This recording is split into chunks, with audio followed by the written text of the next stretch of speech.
好，来继续来看这个国民党将做国内头一个成立电商中心的政党。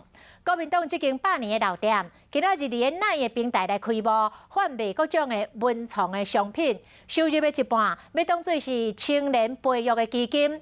国民党最近是世界咧找钱，而且打破着传统，就伫后个月要来举办着募款的餐会。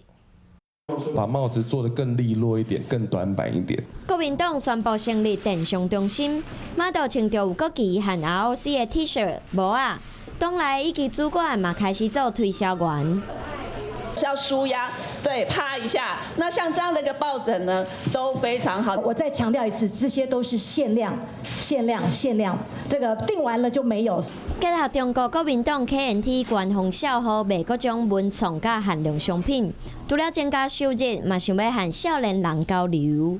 争取更多青年世代，还有整个社会的认同跟支持。为着增加财源，国民党按算伫12月举办募款餐会，不过却传出党公职责任募款额交稿的几率无到70%，党内是按算要来处理，不过再互地方议员真不满。国民党的财务状况现在的确不佳，这是一个也是一个事实啊，因为我们的这个受到党产会的 追杀啦！就看伫主持江启臣的带领，敢会使解决8年老店的财务问题。